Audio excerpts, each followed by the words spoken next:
Hi అండి, welcome to life of Rama channel.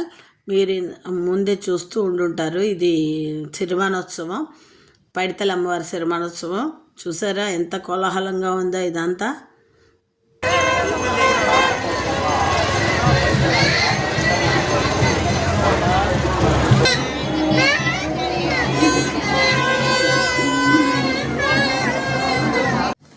చూసారు కదా ఎంత కోలాహలంగా ఉందో.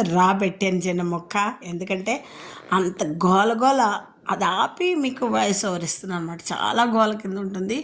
ఇంకా తీర్థం అంటే తీర్థం అండి, అంత ఖాళీ ఉంటుంది.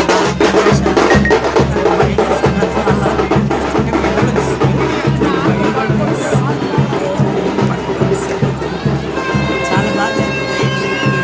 విశేషాలు దసరా దగ్గర నుంచి హడావుడి చాలా బాగా జరుగుతూ ఉంటాయి. అందుకే మీకోసం ఈ వీడియోలు అనమాట.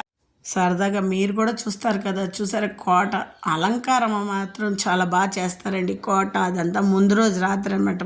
సిరిమానోత్సవం తిరుగుతుంది అనగా ఇది ముందు రోజు రాత్రి. తెల్లారి రాత్రి అంతా నిద్రపోరు జనాలు. ఇది రాత్రి ఎంత అయింది అనుకున్నారు? చాలా లేటు టైమింగ్ కూడా చూపించాను. అదిగో 11:37 అయింది. చూడండి జనాలు ఎలా ఉన్నారంటే అలా ఉన్నారు రోడ్ల మీద. మేము కూడా ఉన్నాం అనుకోండి దాంట్లో, కాదంటలేదు. అక్కడ స్కోర్ ఐస్ అది అమ్ముతూ ఉంటారు. అది అతను ఫేమస్ కోట దగ్గరే ఉంటాడు అతను. ఐస్ అది అమ్ముకుంటూ కోటలోకి వెళ్దాం అనుకున్నాం, అక్కడ తలుపులు వేసేసారు. అందుకే మళ్ళీ మేము బయటకు వచ్చేసాం అనమాట. ఎప్పుడైనా అక్కడ కోట దగ్గర ఉండి కోటలో చదువుకున్న వాళ్ళు అయితే ఆ ఐస్ స్కోరు అదన్నీ తిని ఉంటారు. ఐస్ చేసి ఇస్తూ ఉంటాడు అనమాట అతను. అది తినే ఉంటారు. చూసారా ఎంతమంది జనాలు ఉన్నారంటే అంతమంది ఉన్నారండి. మార్కెట్లు కట్టేస్తుంటారు తక్కువగా. మళ్ళీ మరుసటి రోజు తిరగాలి కదా సిరిమానం, అందుకుని అవన్నీ కడతారన్నమాట. మసీదు కోట దగ్గరే మసీదు ఉంటుంది, బంకుల దెబ్బ దగ్గర. అదనమాట అది గుడి. అది చూపిస్తాను మీకు. మేము దర్శనానికి వెళ్ళి గుడి లోపల తీయకపోయినా గుడి అది చుట్టూతా అంతా తీసాను. దేవుని లోపల తీయనివ్వరు కదా, మామూలు టైంలో ఊరుకుంటారు. కానీ అదిగో చూడండి పైడితల్లి అమ్మవారు అనమాట.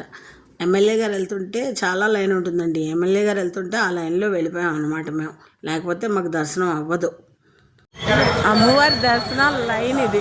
అక్కడ కోట దాకా ఉంది చూడండి. ఇది గుడి దాకా వెళ్తుంది ఇది. చాలా ఉంది. మా దర్శనం అయిపోయింది. ఘట్టాలు ఈసారి మామూలు లైన్ రెండు ఒకటే, స్పెషల్ దర్శనాలు కూడా లేవు. ఓకే, ఒక లైక్ ఇవ్వండి. మళ్ళీ మరొక వీడియోతో మళ్ళీ కలుద్దాం. బాయ్ మరి.